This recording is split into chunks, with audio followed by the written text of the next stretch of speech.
Almakiya falmata biya goota koo jajjabe abbe lal bobo abo lal bobo wanatoota biyya koo bilisummaa keenyaaf lafeen isaanii tape wayyo lal bobo abo lal bobo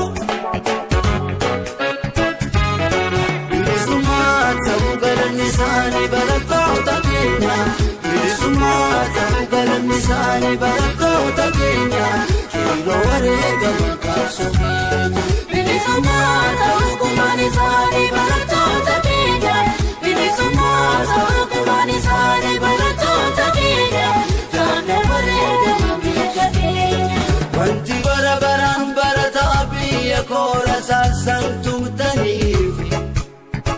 akka lammiin koo beekumsaan dammaqee gabrummaa jalaan baane beela keenyaaf dhimma bitanii quufni keenya maaffisin dhibaa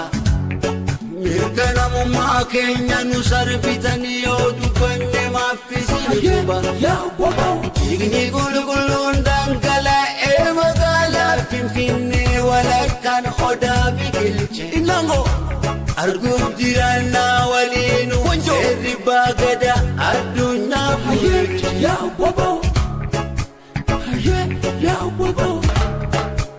kaleessa kophaa turtanii yaa waboo sabba keessaniin wal quunnamuuf baay'ee rakkattanii sabaan wal quunnamuuf galanni kan waaqaa akka adduu sabba kee yaa waboo itti fufi qabsoodha sabaan wal quunnamu galanni kan waaqaa akka adduu keeyroo kee yaa waboo itti fufi qabsoodha Almakiya falmataa biya goota koo jajjabe abbe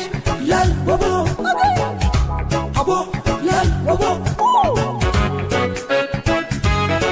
wanatoota biyya koo bilisummaa keenyaaf lafeen isaanii tape wayyo lal bobo abo lal bobo bilisummaa ta'uu galanni isaanii barattoota keenya bilisummaa ta'uu galanni isaanii barattoota keenya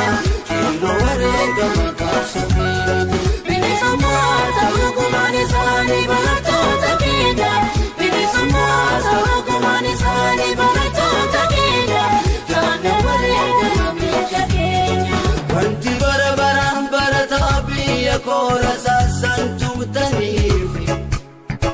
akka lammii koo beekumsaan dammaqee gabrummaa jalaan baane beela keenyaaf dhimma bitanii quufni keenya maaffisin dhibaa mirga namummaa keenya nu sarbitanii yoo dubbanne maaffisin dhibaa dhiigni qulqulluun dhangala'ee magaalaa Finfinnee walakkaan odaa biqilche arguuf jiraannaa waliinu seerri baagada addunyaa bulche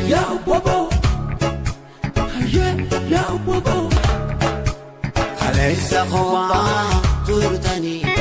yaa waboo sabba keessaniin wal quunnamuuf baay'ee rakkattanii sabaan wal quunnamuuf galanni kan waaqaa akka adduu sabba kee yaa waboo itti fufi qabsoodha sabaan wal quunnamu galanni kan waaqaa akka adduu keeyroo kee yaa waboo itti fufi qabsoodha bilisummaa ta'uu galanni isaanii barattoota keenya bilisummaa ta'uu galanni isaanii barattoota keenya yeroo wareegama qabsoo keenya bilisummaa ta'uu gumaan isaanii barattoota keenya bilisummaa ta'uu gumaan isaanii barattoota keenya yeroo wareegama biyya keenya bilisummaa ta'uu galanni isaanii barattoota keenya bilisummaa ta'uu galanni isaanii barattoota keenya